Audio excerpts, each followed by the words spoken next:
Hello guys, Manisha রান্নাঘরে জানাই আপনাদেরকে আবারও একবার ওয়েলকাম। বার্ডস নেস্ট রেসিপিটা ইন্টারনেটে প্রচুর পরিমাণে ভাইরাল হয়েছিল, তো ভাবলাম আমিও একবার ট্রাই করে দেখি।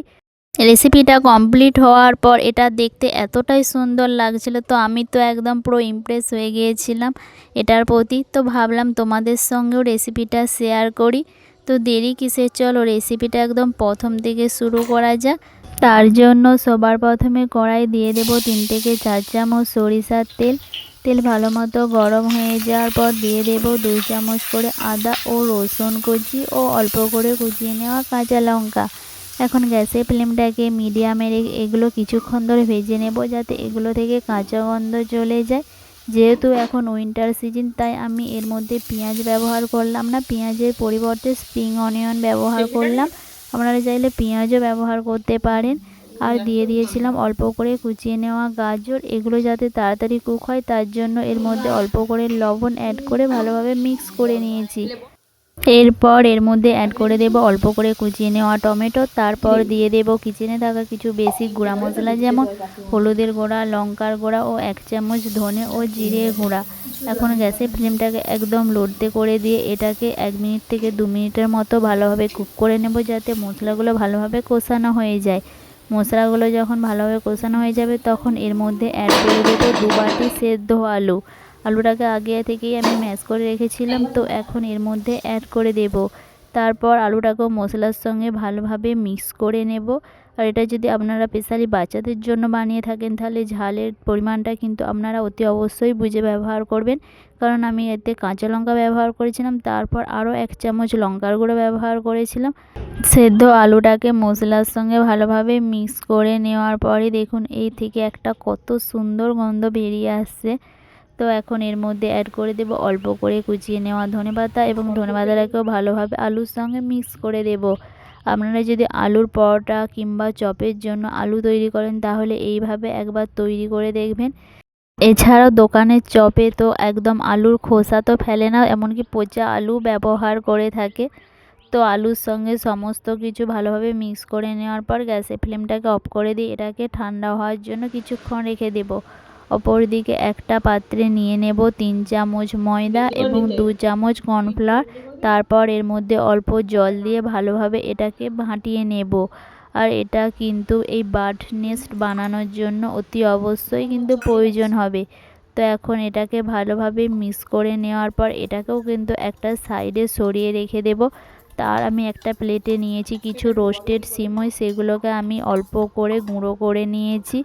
আর আগে থেকে যে আমি আলুটা তৈরি করে রেখেছিলাম সেটা দেখুন এখন ঠান্ডা হয়ে গেছে, সেইখান থেকে আমি অল্প করে নিয়ে এইভাবে ভালোভাবে গোল করে নেওয়ার পর হাতে তালুর মাঝে এইভাবে রেখে দিয়ে প্রথমে একটা বাটির আকারের মতন শেপ দিয়ে দেব।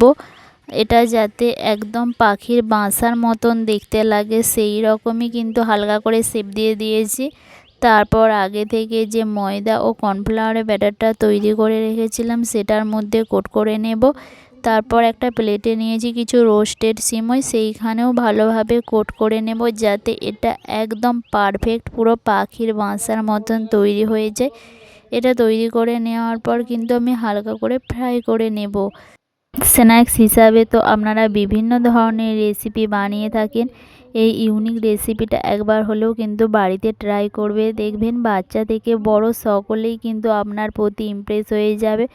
এটা বানানোর পর তো আমি তো এটার প্রতি ইমপ্রেস হয়ে গেছিলাম, আর এটা বানাতেও যতটা সুন্দর হয়েছিল আর এটার টেস্টটাও কিন্তু খেতে খুবই সুন্দর তৈরি হয়েছিল। তো এখন এই চারিধারে রোস্টেড সিমইটা ভালোভাবে লাগিয়ে নিয়েছি। আর দেখুন এটা কিন্তু এখনই একদম মনে হচ্ছে যেন পাখির বাসার মতনই তৈরি হয়ে গেছে। কড়ায় আগে থেকেই তেল গরম করতে বসিয়ে দিয়েছিলাম। তেলটা যখন হালকা করে গরম হয়ে যাবে তখন এটাকে এর মধ্যে ছেড়ে দেব। আর উপরগুলো যাতে ভালোভাবে ফ্রাই হয়ে যায় তার জন্য আমি একটা চামচ নিয়েছি, চামচের সাহায্যে অল্প করে তেল এইভাবে উপর দিয়ে দিয়ে দেব, যাতে উপরটাও একদম পারফেক্ট কালার চলে আসে। যখন ওপরটার মধ্যেও কালার চলে আসবে তখন এটাকে উল্টে দিয়ে একটা ছান্তার সাহায্যে সাইডগুলো ভালোভাবে ভেজে নেব, যাতে সমস্তটা একদম পারফেক্ট সুন্দরভাবে ভাজা হয়ে যায়। দেখুন একদিকটা তো সুন্দর কালার চলে আসছে, এখন অপর দিকটাও উল্টে দেব এভাবে ছান্তার সাহায্যে, যাতে না এটা একদম ভেঙে যায়। অতি অবশ্যই কিন্তু একটু সাবধানে করবেন, না হলে কিন্তু এটা একদম ভেঙে যাবে। তো এখন এটা দুই দিকে সুন্দরভাবে ফ্রাই হয়ে গেছে, এটাকে এখন একটা প্লেটের মধ্যে তুলে রেখে দেব। আর এটা দেখুন দেখতে এখনই কতটা কিউট তৈরি হয়েছে, মনে হচ্ছে একদম পুরো পারফেক্ট পাখিরই বাসা। সেম প্রসেস ফলো করেই আমি আরও দুটো তৈরি করে নিয়েছিলাম, আর দ্বিতীয়টা তৈরি হয়েছিল একটু অন্য স্টাইলে। মনে হচ্ছিল একদম এই পাখির বাসাটার মধ্যে পাখি যদি থাকে একদম সুরক্ষিত থাকবে। পুরো মাথাটা কী রকম উঁচু টাইপের দেখতে, একদম খুবই আরও কিউট তৈরি হয়েছিল। তো গাইস আপনারা তো দেখে নিলেন যে এই রেসিপিটা বানানো কতটা সহজ। আপনারাও কিন্তু এই রকমই ইউনিক ইউনিক রেসিপি পেতে অতি অবশ্যই কিন্তু আমাকে কমেন্ট করবেন, আমি সেগুলো অতি অবশ্যই আপনাদের সঙ্গে শেয়ার করব। তো দেখুন গাইস এটা চারিদিকেও কিন্তু আমি এখন রোস্টেড সিমইটা লাগিয়ে নিয়েছি।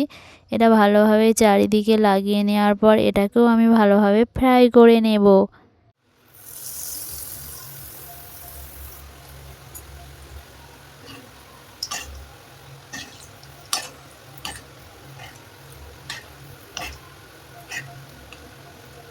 বসার জায়গা হয়ে গেছে নারায়ণের।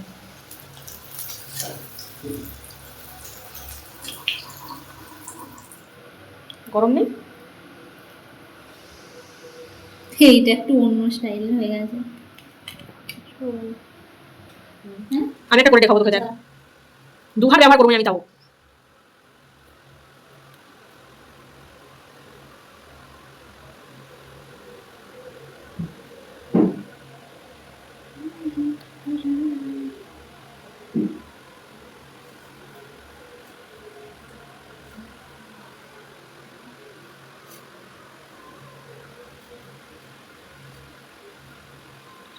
এক মিনিট লাগিয়ে দিই বানাতে।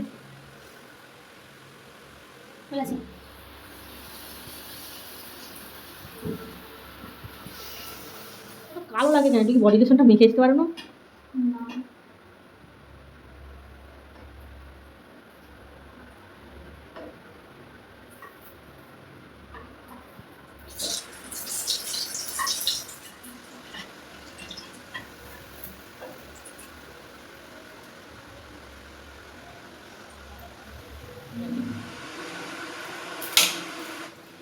তিনটেই পারফেক্টভাবে তৈরি করে নেওয়ার পর এখন এর ওপরে প্রথমে দিয়ে দিয়েছিলাম তেঁতুলের চাটনি, তারপর দিয়ে দিয়েছিলাম ধনিয়ার চাটনি।